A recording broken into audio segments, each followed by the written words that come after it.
ಶ್ರೀ ತುಳಸಿಯ ಬಗ್ಗೆ ಒಂದು ಸಣ್ಣ ಮಾಹಿತಿ. ಶ್ರೀಕೃಷ್ಣ ಸನ್ನಿಧಿ ಲಭ್ಯವಾಗುತ್ತದೆ.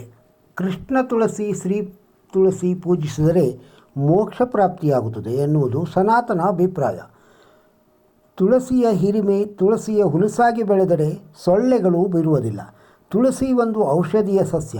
ಮಕ್ಕಳಿಗೆ ಕೆಮ್ಮು, ನೆಗಡಿಯಾದರೆ ತುಳಸಿ ರಸ ಕುಡಿಸುವುದು ಹಿಂದಿನಿಂದಲೂ ನಡೆದು ಬಂದ ಪದ್ಧತಿ.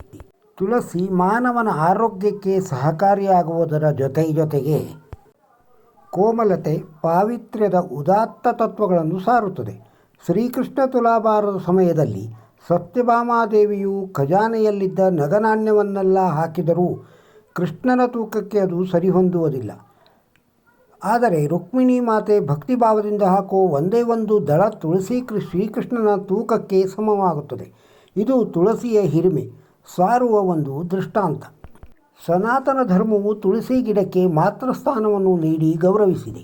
ಪವಿತ್ರ ತುಳಸಿ ಎಂದು ಸಹ ಕರೆಯಲ್ಪಡುವ ತುಳಸಿಯು ಭಾರತದಲ್ಲಿಯಷ್ಟೇ ಅಲ್ಲದೆ ಪ್ರಪಂಚದ ಇತರ ಭಾಗಗಳಲ್ಲೂ ಸಹ ಪೂಜ್ಯನೀಯ ಸ್ಥಾನವನ್ನು ಪಡೆದು ಧಾರ್ಮಿಕವಾಗಿ ಮತ್ತು ಆಧ್ಯಾತ್ಮಿಕವಾಗಿ ಪರಿಗಣಿಸಲ್ಪಡುತ್ತಿದೆ.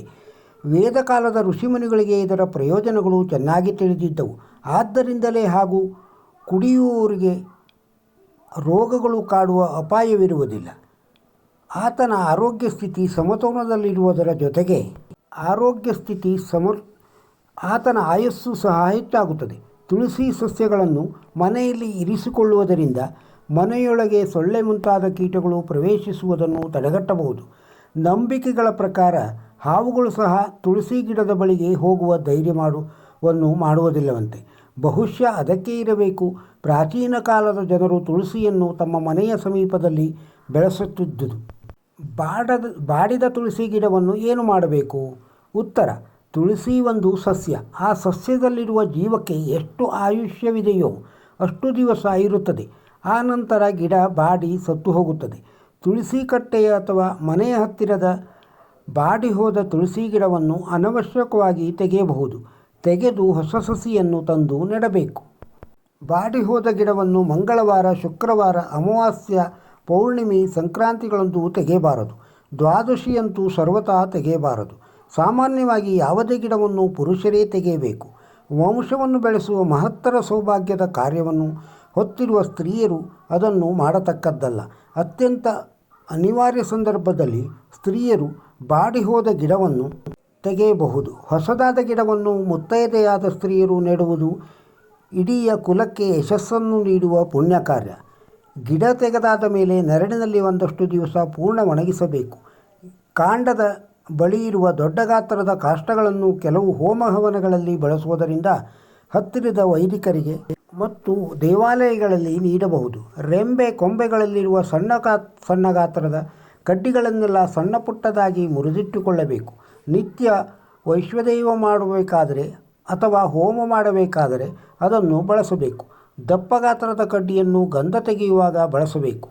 ತುಳಸಿ ಕಾಷ್ಟವನ್ನು ಸಾಣೆಕಲ್ಲಿನ ಮೇಲೆ ತೇದ ನಂತರ ಅದರಿಂದ ಬರುವ ಗಂಧದ ನೀರನ್ನು ಸ್ವಾದುದೂದಕ್ಕೆ ಸೇರಿಸಿ ದೇವರಿಗೆ ಅಭಿಷೇಕ ಮಾಡಬೇಕು. ದೇವರಿಗೆ ಅತ್ಯಂತ ಪ್ರಿಯ. ಕಾಂಡದ ಬಳಿ ಇರುವ ದೊಡ್ಡ ಗಾತ್ರದ ಕಾಷ್ಟಗಳನ್ನು ತುಳಸಿ ಮಣಿಗಳನ್ನು ಮಾಡಲು ಎತ್ತಿಟ್ಟುಕೊಳ್ಳಬಹುದು. ಮತ್ತು ವಿಗ್ರಹಗಳನ್ನು ಸ್ವಚ್ಛ ಮಾಡಲು ಪಂಚಾಮೃತ ಅಭಿಷೇಕ ಮಾಡಿದಾಗ ವಿಗ್ರಹದಲ್ಲಿ ಉಳಿಯುವ ಅಂಶಗಳನ್ನು ತೆಗೆಯಲು ಸಣ್ಣ ಪುಟ್ಟ ತುಳಸಿ ಕಾಷ್ಟಗಳನ್ನು ತುಂಬ ಉಪಯೋಗವಾಗುತ್ತದೆ. ತುಳಸಿಯ ಕಾಷ್ಟವನ್ನು ತೆಗೆಯುವಾಗ ಕೈಗೆ ಸಿಗದಷ್ಟು ಸಣ್ಣ ಪುಟ್ಟ ತುಳಸಿ ಕಾಷ್ಟದ ಕಣಗಳು ನೆಲದ ಮೇಲಿರುತ್ತವೆ. ಜೋಪಾನವಾಗಿ ಅವೆಲ್ಲವನ್ನು ತೆಗೆದು ಒಂದು ಉತ್ತಮ ಪಾತ್ರೆಯಲ್ಲಿ ಇಟ್ಟುಕೊಂಡು ದೇವರಿಗೆ ಧೂಪ ಹಾಕುವಾಗ ಅದನ್ನು ಬಳಸಬೇಕು. ಇದು ದೇವರಿಗೆ ಅತ್ಯಂತ ಪ್ರಿಯ. ಮನೆಯಲ್ಲಿ ಮರಣ ಉಂಟಾದಾಗ ದೇಹವನ್ನು ಸುಡಬೇಕಾದರೆ ಚಿತೆಯಲ್ಲಿ ನೂರಾರು ಕಟ್ಟಿಗೆಗಳ ಮಧ್ಯದಲ್ಲಿ ಒಂದು ಸಣ್ಣ ತುಳಸಿ ಕಾಷ್ಟವಿದ್ದರೂ ಸಕಲ ಪಾಪಗಳಿಂದ ಜೀವ ಮುಕ್ತನಾಗುತ್ತಾನೆ ಎಂದು ಶಾಸ್ತ್ರವಚನವಿದೆ. ಯದ್ಯೇಕಂ ತುಳಸಿ ಕಾಷ್ಟಂ ಮಧ್ಯೆ ಕಾಷ್ಟಶತಸ್ಯ ದಾಹಕಾಲೇ ಭವೇತುಕ್ತಿ ಪಾಪಕೋಟಿಯುತಸ್ಯ ಚ. ಹೀಗಾಗಿ ಸಾವುಂಟಾದವರ ಮನೆಗೆ ಹೋಗುವಾಗ ಮನೆಯಲ್ಲಿನ ಒಂದಷ್ಟು ಕಾಷ್ಟವನ್ನು ತೆಗೆದುಕೊಂಡು ಹೋಗಿ ಕೊಡಬೇಕು. ಹೀಗೆ ಕೈಗೆ ಸಿಗಲಾರದಂತಹ ಕಣದಿಂದ ಪುಡಿಯಿಂದ ಆರಂಭಿಸಿ ಗಟ್ಟಿಯ ಕಾಷ್ಟದವರೆಗೆ ತುಳಸಿ ಗಿಡ ಭಗವಂತನಿಗೆ ಸಮರ್ಪಿತವಾಗಬೇಕು. ತುಳಸಿ ಕಾಷ್ಟದಿಂದ ಮಣಿಗಳು ಮಾಡಿ ಧಾರಣೆ ಮಾಡಬಹುದು. ಅದು ಶರೀರ ಹಾಗೂ ಮನಸ್ಸನ್ನು ಶುದ್ಧೀಕರಿಸುವುದು. ದೇವರ ಪೂಜೆಗೆ ತುಳಸಿ ಸಿಗದಿದ್ದಾಗ ತುಳಸಿ ಕಾಷ್ಟವನ್ನಾದರೂ ಉಪಯೋಗಿಸಬಹುದು. ತುಳಸಿ ಕಾನನಂ ಯತ್ರ ಯತ್ರ ಪದ್ಮವನಾನಿ ಚ ವಸಂತಿ ವೈಷ್ಣವ ಯತ್ರ ತತ್ರ ಸನ್ನಿಹಿತೋ ಹರಿ. ಯಾವ ಕಾರಣಕ್ಕೂ ಬಿಡಬಾರದು. ತುಳಸಿ ಗಿಡದ ಮಹತ್ವ. ಈ ವಿಡಿಯೋದಲ್ಲಿರುವ ಮಾಹಿತಿ ನಿಮಗೆ ಇಷ್ಟವಾಗಿದ್ದರೆ ಒಂದು ಲೈಕ್ ಕೊಡಿ.